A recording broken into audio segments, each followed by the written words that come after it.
இப்படி இதுக்காக தான் முதலமைச்சர் போனார்னு குற்றச்சாட்டு சொல்லக்கூடிய அதிமுக இதை காரணமாக காட்டி பாஜக கூட்டணியை விட்டு நாங்க வெளியேறோம் சொல்றதுக்கு எடப்பாடி பழனிசாமிக்கு துணிவு இருக்கிறதா? ஈடிக்கு மோடிக்கு பயப்பட மாட்டேங்கிறதோட இல்ல, மடியில கனம் இல்ல, வழியில பயம் இல்லைன்னா.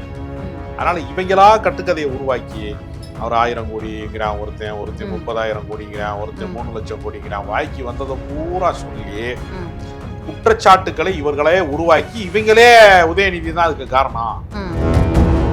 அந்த கூட்டத்திலே பங்கேற்பதன் மூலமாகத்தான் ஒரு மாநில அரசுக்கு என்னென்ன தேவைகள் இருக்கிறது, என்னென்ன சிக்கல்கள் இருக்கிறது, நிறைவேற்றப்படாத திட்டங்கள் என்னென்ன இருக்கிறது என்பதை முகத்துக்கு முன்னால் முறையிடுவதற்கான ஒரு வாய்ப்பு இருக்கிறது. இதை நம்மை தமிழ்நாட்டுக்காரர் என்று சொல்லிக் கொள்ளக்கூடிய நிர்மலா சீதாராமன் தொடர்ச்சியாக தமிழ்நாட்டுக்கு நிதி தர மாட்டோம்ங்கிறத நேரடியா சொன்னா கூட பரவாயில்ல, திருக்குறள்லாம் சொல்லிட்டு வேற சொல்றாங்க. ஏன் உத்தரப்பிரதேசத்துக்கு கூடுதலா நிதி கொடுக்குறீங்க? நாங்க ₹1 கட்டினா எங்களுக்கு 29 பைசா கொடுத்தாங்க, ஏன் ₹7 கொடுக்குறீங்கன்னு கேட்டா உங்க மாநிலம் வளர். அப்புறம் திமுக ஆட்சியை பார்த்து இந்த நாட்டையே சீரழிச்சிட்டாங்க. ஏதாவது ஒண்ணுதானே உண்மையா இருக்கு. ஒரே வாய் தான் ரெண்டையும் பேசும். அது வேற வாய், இது நார வாய்ங்கிறது மாதிரி இல்லாம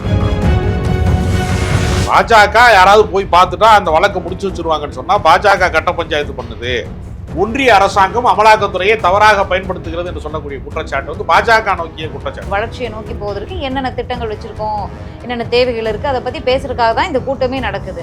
அதை மீறி தனியா போய் சந்திச்சு எங்க கோரிக்கைகளை நாங்க வைக்கிறோம் அப்படின்னு சொல்லும்போது அங்க சந்தேகம் வருமா வராது?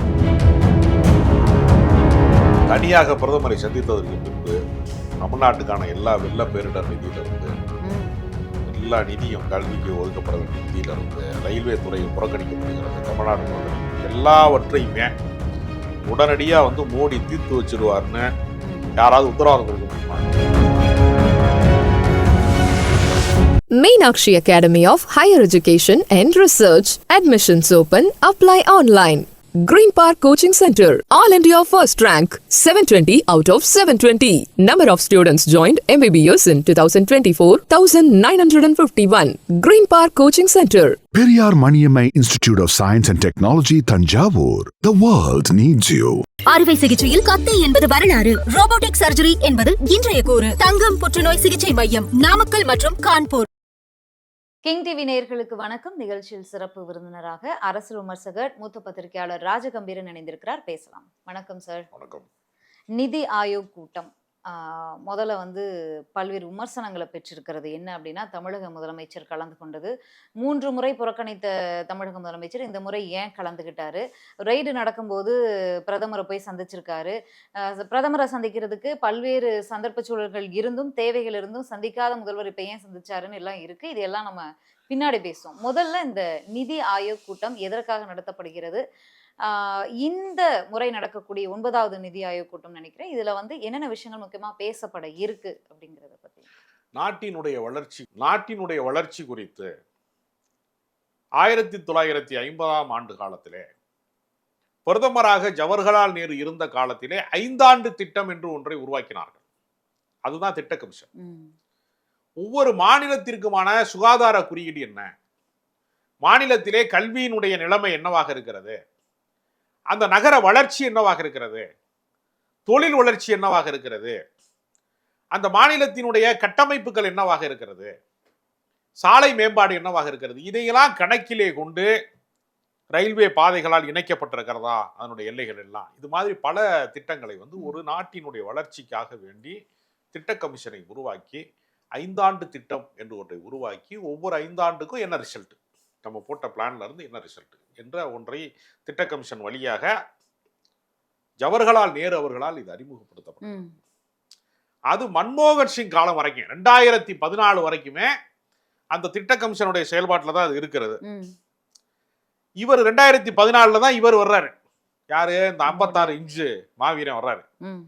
சிந்தூர் ஆபரேஷன் எல்லாம் பண்ணி மிலிட்டரியில நேரடியாக அவருக்கு உள்ளே ஓடிட்டு இருக்கிறது ரத்தம் கிடையாது, தேர்தல் வெறி அவருக்கு இருக்கு. சிந்தூர்னு சொல்லிருக்காரு. ஆமா ஆமா, அதெல்லாம் சொல்லுவாரு. இவர் என்ன பண்றாருன்னா, இந்த இந்தியா என்பது காங்கிரஸ்காரனால் உருவாக்கப்பட்ட இந்தியாவாக இருக்கிறது. இந்த நிர்வாக கட்டமைப்பு என்பது ஜவஹர்லால் நேருவால் உருவாக்கப்பட்ட கட்டமைப்பாக இருக்கிறது. அதனாலதான் அவர் நாடாளுமன்றங்கள்ல பேசுற போது இந்தியாவை சீரழிச்சதே ஜவஹர்லால் நேரு தான் பாரு.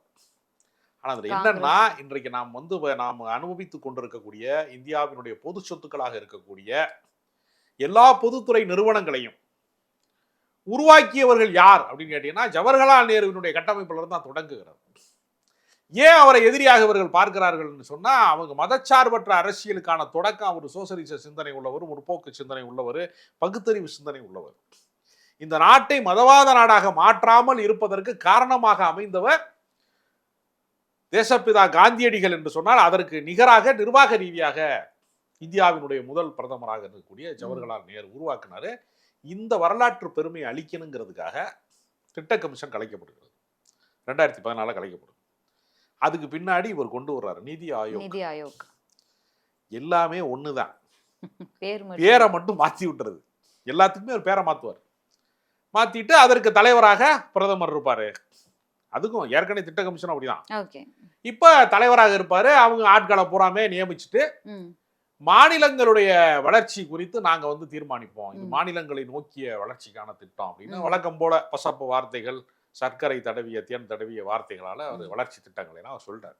ஆனா என்னன்னா, முன்பு 5 ஆண்டு திட்டங்கள் வருகிற போது எல்லா மாநிலங்களுக்கும் ஒரு சமச்சீரான வளர்ச்சிக்கான ஒரு வாய்ப்பு இருந்தது. இப்ப என்ன நடக்குதுன்னா, அவர்கள் ஆளுகிற மாநிலங்களுக்கு அவர்கள் தருகிற நிதியினுக்கும் அவர்கள் ஆளாத மாநிலங்களுக்கு அவர்கள் தரக்கூடிய நிதிக்கும் மிகப்பெரிய மலைக்கும் மடுவுக்குமான வேறுபாடுமாங்க. அந்த மாதிரி மிக மோசமான ஒரு வேறுபாட்டை இப்பொழுது வெளிப்படையாக கடைபிடிக்கிறாங்க. அப்ப இந்த பாரபட்சம் தொடர்ந்து நிலவுகிறது என்கிற கோபத்துல தான் நிதி ஆயோக் கூட்டத்தை கடந்த காலங்களிலே முதலமைச்சர் புறக்கணித்தார். ஆனா தொடர்ச்சியாக புறக்கணிப்பது என்பது நமக்கான உரிமைகளை மீட்பதற்கு அது உதவாது. நான் தான் வேடிக்கையா சொல்றது உண்டு, அடிக்கடி ஒரு உதாரணம் சொல்றது உண்டு. நீங்கள் ஒரு காவல்துறையை அத்துமீறுகிறது என்று ஒரு போராட்டத்தை நிகழ்த்தினால் அதுக்கும் காவல்துறையிட்ட தான் அனுமதி வாங்கணும். ஏன்னா அவங்ககிட்ட தான் சட்ட ஒழுங்கு இருக்கிறது. நீங்க 4 எரும மாடு ஒரு இடத்துல நின்னுச்சுன்னா அதுல சட்ட ஒழுங்கு பிரச்சனை வராது. 4 மனுஷங்க ஒன்னா கூடி நிக்கிறாங்கன்னா போலீஸ்காரருடைய பார்வையில, காவல்துறையினுடைய கண்கள்ல அது ஏதோ ஒரு சிக்கலான ஏரியா தான் அது. அதனாலதான் நடுராத்திரில செகண்ட் ஷோ படம் பார்த்துட்டு வர்றவனா கூட டிக்கெட் வச்சிருக்கியா, எங்கே போயிட்டு வர, நீ யாரு, என்ன உன் டீட்டெயில கொடுன்னு கேட்கறாங்க இல்லையா? அப்ப இந்த சட்ட ஒழுங்கு பிரச்சனையா தான் அவங்க அதை பார்ப்பாங்க. அது மாதிரி நிதி ஆயோக்கின் மீது நமக்கு எவ்வளவு முரண்பாடுகள் இருந்தாலும், எவ்வளவு மாறுபட்ட கருத்துக்கள் இருந்தாலும், அந்த கூட்டத்திலே பங்கேற்பதன் மூலமாகத்தான் ஒரு மாநில அரசுக்கு என்னென்ன தேவைகள் இருக்கிறது, என்னென்ன சிக்கல்கள் இருக்கிறது, நிறைவேற்றப்படாத திட்டங்கள் என்னென்ன இருக்கிறது என்பதை முகத்துக்கு முன்னால் முறையிடுவதற்கான ஒரு வாய்ப்பு இருக்கிறது. இதை நம்ம இன்னும் எளிதாக புரிந்து கொள்ள வேண்டும் என்றால், ஒரு மக்கள் குறை தீர்க்கும் மன்றமாக பல இடங்கள்ல மாவட்ட ஆட்சியர்களே கூட புகார்களை வாங்கிக் கொள்வது மாதிரியான ஒரு நிகழ்வு தான் அது. அப்ப நேரடியாக நமக்கான உரிமை போரை பெறுவதற்கு, உரிமையை பெற்றுக்கொள்வதற்கு, நேரடியாக நமக்கான உரிமையை பெற்றுக்கொள்வதற்கான நம்ம ஃபைட் பண்றோம். ஏற்கனவே சட்டப்பேரவையில் தீர்மானம் இயற்றுகிறோம், நம்ம கோரிக்கைகளை வைக்கிறோம், எதிர்கட்சியினுடைய முதலமைச்சர்களை எல்லாம் ஒன்று கூட்டி அதற்கான கூட்டங்களை ஏற்பாடு செய்கிறோம், மாநில சுயாட்சி குறித்து மாநாடுகள் நடத்துகிறோம். பல கோரிக்கைகளை முன்வைப்பதை போலவே அரசாங்கத்திற்கு முன்னால் நம்முடைய கோரிக்கைகளை நேரடியாக சொல்வதன் வழியாக ஏதாவது வென்றெடுக்க முடியுமா என்கிற ஒரு முயற்சியில தான் போய் நம்மளுடைய தேவைகளை, வளர்ச்சிக்கான திட்டங்களை, கோரிக்கைகளை வைப்பதற்கான ஒரு கூட்டமா அதை பார்க்கலாம். வளர்ந்த பாரதத்திற்கான வளர்ந்த மாநிலங்கள் அப்படிங்கிற தலைப்புல, விக்ஷித் பாரத் அப்படிங்கிற தலைப்புல இந்த நிதி ஆயோக் கூட்டம் நடக்குது. ஏற்கனவே நீங்க முன்னாடி சொன்ன மாதிரி தமிழ்நாட்டிற்கான மெட்ரோல இருந்து பல்வேறு திட்டங்களுக்கான நிதி இப்போ வரைக்கும் ஒதுக்கப்படாம இருக்கு. இடையில நடந்த இந்த வெள்ள பாதிப்புல இருந்து எதுக்குமே நிதி வழங்காத ஒரு இது. கல்விக்கான 2150 கோடிக்கு பதிலும் பெண்டிங்ல இருக்கக்கூடிய நிதி அப்படின்னு பல்வேறு தேவைகள், கோரிக்கைகள் இருக்கு. இதையெல்லாம் வைப்பதற்காக முதலமைச்சர் போகிறாரு அப்படிங்கிறத சொல்றாங்க. 3 முறை புறக்கணித்தோம், இந்த பலனும் இல்லை, அதனால இந்த முறை கலந்துக்கிறோம் அப்படின்னு. இதுல 6 மாநில முதலமைச்சர்கள் இதை புறக்கணிச்சிருக்காங்க. கர்நாடக முதலமைச்சர் சித்தராமையா, மேற்கு வங்க முதலமைச்சர் மம்தா பானர்ஜி, நிதிஷ்குமார், ரங்கசாமி, கேரள முதலமைச்சர் பினராயி விஜயன் இவங்களுடைய புறக்கணிப்பிற்கான காரணங்கள் என்னவா இருக்கும்? ஒருவர் கூட்டணியிலேயே இருக்காரு. ஆமா, கூட்டணியில இருக்கிறாங்க. அவர்கள் அதற்கான காரணங்களை வெளிப்படையாக தெரிவிக்கலாம். சித்தராமையா அவருக்கு உடல்நிலையை காரணமாக காட்டி அவர் காரணம் சொன்னார். மற்றவர்கள் எல்லாம் வந்து நேரடியாக இந்த கூட்டத்தின் மீதான அதிருப்தியை வந்து அவர் எப்படி வெளியிடுகிறார்கள் என்பதை பொறுத்து தான் அதை சொல்ல முடியும். தமிழ்நாட்டினுடைய சூழலை பொறுத்தவரையில தமிழ்நாடு மிக மோசமாக வஞ்சிக்கப்படுகிறது. எல்லா அதிகாரத்தையும் ஒன்றிய அரசாங்கம் குவித்து வைத்துக் கொண்டு மாநில அரசை வந்து ஒரு ஒரு நகராட்சியை போல அவர் நடத்துறாங்க அப்படிங்கிறதான் உண்மை. அதிகாரமற்றவர்களாக நடத்துறாங்க. நம்ம வந்து தமிழ்நாட்டிலே வந்து முதலிலே சென்னையிலே ஒரு பெருவெள்ளம் வந்தது, அப்புறம் அதுக்கு பின்னாடி தென் மாவட்டங்கள் மூழ்கியது. அதற்கான நிதி ஆதாரத்தை வந்து கொடுக்க வேண்டும் என்று சொன்னபோது தேசிய பேரிடராக கூட அறிவிக்க முடியாது என்று தன்னை தமிழ்நாட்டுக்காரர் என்று சொல்லிக் கொள்ளக்கூடிய நிர்மலா சீதாராமன் அது சொன்னாங்க. மரத்தை வெட்டுவதற்கு பயன்படுகிற கோடாரி மரத்தால் தான் செய்யப்பட்டிருக்கிறது, அதனால வந்து அது வந்து மரத்துக்கு வந்து அது சாதகமா இருக்கும்னு நம்ம சொல்ல முடியாது, அதுவும் நம்ம ஆளு தான் அப்படின்லாம் மரத்தை வந்து அது கொண்டாட முடியாது. அதனால அவங்க என்ன செஞ்சாங்கன்னா, நிர்மலா சீதாராமன் தொடர்ச்சியாக தமிழ்நாட்டுக்கு நிதி தர மாட்டோம்ங்கிறத நேரடியா சொன்னா கூட பரவாயில்ல, திருக்குறள்லாம் சொல்லிட்டு வேற சொல்றாங்க. பல முறை நாடாளுமன்ற உறுப்பினர்கள் வந்து ஃபைட் பண்றாங்க. அதுல எல்லாவற்றிற்கும் மிக மோசமான விஷயம், தேசிய கல்விக் கொள்கையை ஏற்றால் மட்டும்தான் கல்விக்கான நிதியை தர முடியும்னு சொன்னதெல்லாம் அரசியல் சாசனத்துக்கே விரோதமானது. ஏன்னா நாம் கட்டுகிற வரிப்பணத்திலே இருந்துதான் நமக்கான உரிமையை கேட்கிறோமே தவிர, மத்திய அரசாங்கம் வந்து மாநில அரசு வந்து ஒரு பெரியண்ணன் மனப்பான்மை மாதிரி வந்து ஒரு நாட்டாம மாதிரி ஜமீன்தார் மாதிரி கூடியால் மாதிரி மாநில அரசை பார்ப்பது என்கிறது வந்து ஒரு ரொம்ப ஜனநாயகத்துக்கு விரோதமானது. அம்பேத்கர் தான் சொன்னார், ஒரு மனிதனுக்கு ஒரு ஓட்டு, எல்லாரையும் சமமாக மாற்றிவிட முடியுமா என்று கேட்டால் கல்வியில வந்து பொருளாதாரத்துல சமத்துவத்துல மாற்ற முடியாத போராட்டத்துல நாம் இருக்கிறோம். ஆனால் ஜனநாயகத்திலே இந்த நாட்டினுடைய தலைமை அமைச்சருக்கும் ஒரு ஓட்டு தான், சாமானியனுக்கும் ஒரு ஓட்டு தான், அதை நான் சமத்துவமாக்கி விட்டேன். அப்ப ஜனநாயக அமைப்பு என்பதே இந்த கேள்வி கேட்பதற்காகவும் உரிமைகளை மீட்பதற்காகவும் உருவாக்கப்பட்ட ஒரு அமைப்பு. அதனால இதுல வந்து ஒரு மன்னராட்சி மாதிரி அவர்கள் நடந்து கொண்டு ஒரு மாநிலத்தை வந்து திடீர்னு வந்து 370 சிறப்பதிகாரத்தை வந்து அவர்கள் நீக்குகிறார்கள். அது மாநில சுயாட்சிக்கு எதிரானது. அது நம்ம மாநிலம் இல்லையே என்று நம்ம நினைக்க முடியாது. நாளைக்கு தமிழ்நாடு கூட திடீரென்று வந்து இது மாநிலம் கிடையாது, நாங்கள் 3 யூனியன் பிரதேசமாக மாற்றிட்டோம்னு சொல்லி டெல்லியிலிருந்து இராணுவத்தை கொண்டு வந்து எல்லா இடத்துலையும் நிப்பாட்டிட்டு இது மாநில உரிமையெல்லாம் நீ பேசுவியா இனிமே என்று கேட்கக்கூடிய நிலைமை. ஏன்னா மற்ற ஊர்களுக்கும் மற்ற மாநிலங்களுக்கும் தமிழ்நாட்டுக்கு உள்ள வித்தியாசம் என்ன தெரியுமா? மணிப்பூரிலே கலவரம் நடந்த போது இணையதளம் துண்டிக்கப்பட்டது, இணையதள சேவை துண்டிக்கப்பட்டது. காஷ்மீரிலே 370 சிறப்பதிகாரம் நீக்கப்பட்ட போது இணையதள சேவை நிறுத்தப்பட்டது. ஆனால் கிராமங்கள் தோறும் இணையதள சேவையை கொண்டு போய் சேர்க்க போறோம், நாங்கள் 199 ரூபாய்க்கு சேர்க்க போறோம்னு ஒரு மாநில அரசு சொல்லுது. ஒரு அரசு இணையதள சேவையை துண்டிக்கிறது என்று சொன்னால் சட்ட ஒழுங்கினுடைய மோசமான நிலைமைக்கு பின்னால் இவர்கள் ஒளிந்திருக்கிறார்கள் அர்த்தம். இணையதளத்தை கொண்டு போய் சேர்க்கிறார்கள் என்று சொன்னால் இந்த கல்வியில, பொருளாதாரத்துல, சுகாதார குறியீட்டுல எல்லாவற்றிலையும் ஒரு மேம்பட்ட கட்டமைப்பை நம்ம உருவாக்கணும். அதுல வேடிக்கையான விஷயம் என்னன்னா, ஏன் உத்தரப்பிரதேசத்துக்கு கூடுதலா நிதி கொடுக்குறீங்க? நாங்க 1 ரூபா கட்டினா எங்களுக்கு 29 பைசா கொடுத்துட்டாங்க, ஏன் 7 ரூபா கொடுக்குறீங்கன்னு கேட்டா, உங்க மாநிலம் வளர்ந்து விட்டது, மாவட்டந்தோறும் மருத்துவ அப்படின்னு சொல்றாங்க. அப்புறம் வந்து திமுக ஆட்சியை பார்த்து இந்த நாட்டையே சீரழிச்சிட்டாங்கன்னு சொல்றாங்க. ஏதாவது ஒண்ணுதானே உண்மையா இருக்க முடியும்? ஒரே வாய் தான் ரெண்டையுமே சொல்லுது. அது வேற வாய், இது நார வாய்ங்கிறது மாதிரி இல்லாம ஒரே வாய் தான் அதை சொல்லுது. திராவிட ஆட்சி இந்த நாட்டை கெடுத்துருச்சுன்னு சொல்றதும் ஒரே வாய் தான். இந்த மாநில கட்டமைப்புல மேம்பட்டு இருக்கு, அப்ப நமக்கான நிதி ஆதாரத்தை தரமாட்டேங்கிறான். வெள்ளத்துல வந்து கழுத்து வரைக்கும் தமிழர்கள் மிதந்தாலும், தலைக்கு மேல வெள்ளம் போனாலும் ஜான் என்ன முடம் என்னன்ற மாதிரி என்ன நடந்தாலும் நிதி ஆதாரங்களை தரவில்லை. தேசிய கல்விக் கொள்கைக்கான ஏற்கவில்லை என்பதற்காக மும்மொழியை நாங்கள் எதிர்க்கிறோம், இந்தியை ஏற்றுக்கொள்ளவில்லை என்பதற்காக நிதியை தரவில்லை. அப்படிங்கிறப்ப முதலமைச்சர் இதற்காக நேரில் போய் கேட்பதுதான் சரியானது. அந்த நிதி ஆயோக் கூட்டத்திலே கலந்து கொள்ள இல்ல சரியானது அப்படிங்கிற வாதத்தை திமுக வைக்கிறாங்க. 3 முறை நிதி ஆயோக் கூட்டத்தை புறக்கணிச்சாரே, மாநிலங்களை தொடர்ந்து வஞ்சிக்கிறது மத்திய அரசு, இவ்வளவு கோரிக்கைகளை வச்சும் நிதி கொடுப்பதில்ல, எதிர்கட்சியினர் ஆள்கிற மாநிலத்திற்கான நிதியை முழுக்க புறக்கணிக்கிறது, குறிப்பா தமிழகத்தை புறக்கணிக்கிறது, பட்ஜெட்லயே புறக்கணிக்கிறது, தமிழ்நாடுன்ற வார்த்தையே வர மாட்டேங்குது அப்படின்னு பல்வேறு முறை பேசிய முதலமைச்சர் ஏன் இந்த முறை போயிருக்காரு?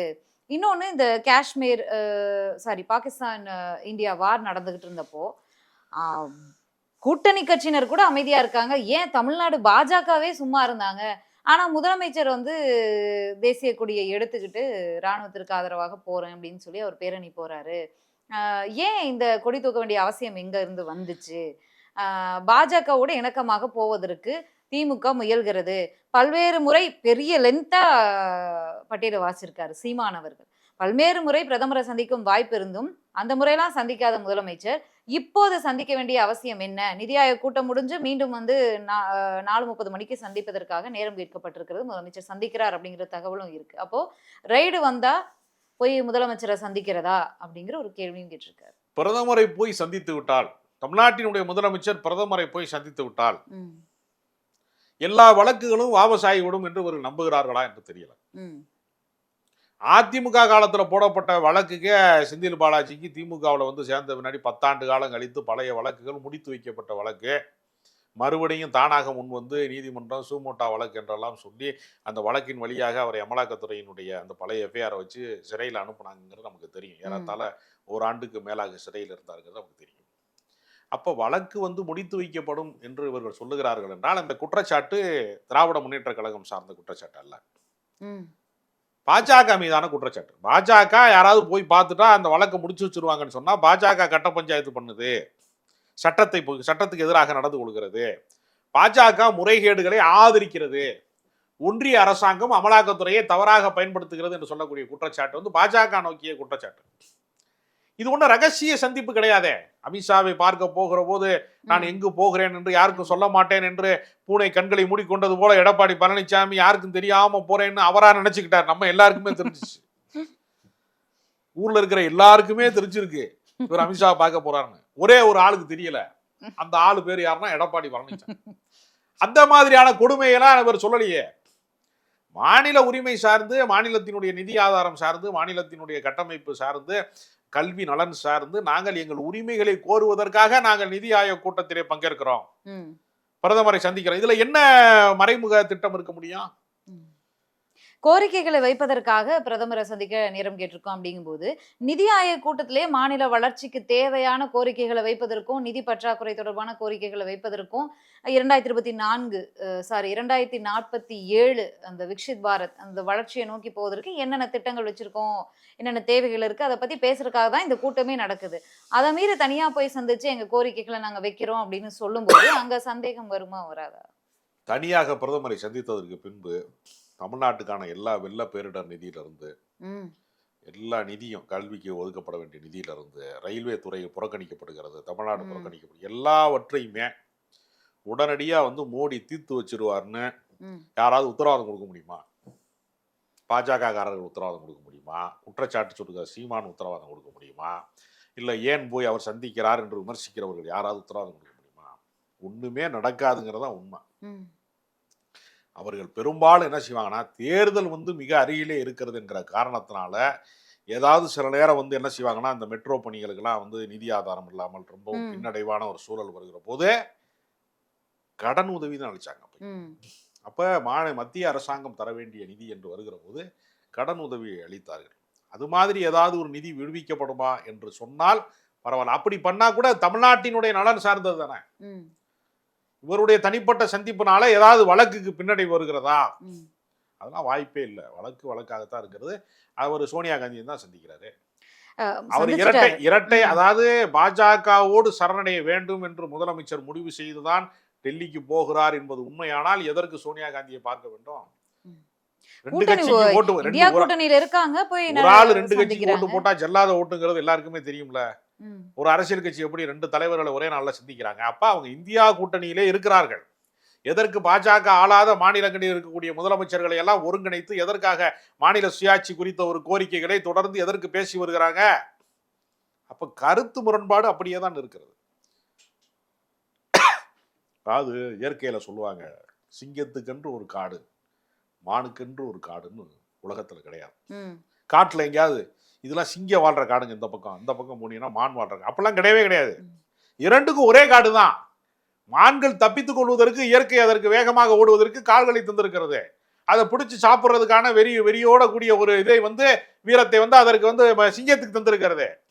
அது மாதிரி தான் ஒன்றே ஒன்று பாதிக்கக்கூடிய இடம் தான். ஆனால் ஒரே இடத்துல தான் இருக்க முடியும். அது மாதிரி தான் ஆட்சி அதிகாரத்துல இருக்கிறவர்களை பொறுத்தவரையில நான் வந்து உன் மூஞ்சியிலே முடிக்க மாட்டேன், உன்னை பார்க்கவே மாட்டேன்லாம் சொல்லவே முடியாது. இது நிதி நிர்வாகம் சம்பந்தப்பட்டது, அரசியல் நிர்வாகம் சம்பந்தப்பட்டது என்று சொல்லுகிற போது நான் வந்து மாற்று கருத்து உடையவர்கள் முகத்தில் விழிக்கவே மாட்டேன் என்று சொல்வது நடைமுறைக்கு சாத்தியம் இல்லை. ஓகே, இவ்வளோ நாளா இந்த இடி ரைடு, டாஸ்மாக் ஊழல் தொடர்பான அந்த இடி ரைடில் பெரிதும் பேசப்பட்டது திமுக முதல் குடும்பம் வந்து இதில் சிக்குவாங்க. பெரிய நிறைய கதைகள் இருக்குது அதில். ஆகாஷ் பாஸ்கரன் இப்படி சொந்தக்காரரானார், ரத்தீஷ் யாரு, எப்படி வந்து பிளாக் மணி ஒயிட் மணி பண்ணுறாங்க அப்படின்னு பல்வேறு கதைகள், பல்வேறு விஷயங்கள் பேசப்பட்டது. இவ்வளோ நாளாக துணை முதலமைச்சர் உதயநிதி அவர்கள் இதை பற்றி ஒரு வார்த்தை கூட பேசாத நிலையில் இவ்வளவு நாள் கழிச்சு இன்னைக்கு முதல்வர் அவர்கள் டெல்லி போயிருக்காரு, பிரதமர் அவர்களை சந்திக்க போறாரு. இன்னைக்கு வந்து இடி வரட்டும் மோடி வரட்டும் யாரை பார்த்து நாங்க பயப்பட மாட்டோம்னு இவ்வளவு நாள் கழிச்சு இன்னைக்குதான் வாய் திறந்திருக்காரு அப்படிங்கறதும் அதுவும் ஒரு விமர்சனத்தை பெறுதுல. இல்ல, எப்பவுமே அதான் சொல்லிட்டே இருக்காரு உதயநிதி. வந்து இடி ரைடு வந்ததுல இது வரைக்கும் சனாதனத்தை ஒழிப்பும் போது டெங்க ஒழிக்கிற மாதிரி ஒழிக்கணும்னு சொன்னாரு. பின்வாங்கவே இல்லை அவரு. அந்த கருத்துக்கு வந்து இந்தியா முழுக்க ஒரு பெரிய அதிர்வை உண்டாக்கியது. இந்தியா கூட்டணிக்கு தோல்வியாக முடிஞ்சிடும், இவர் ஏன் வாயை திறந்தாருன்னு கூட பல பேர் கேட்டான்.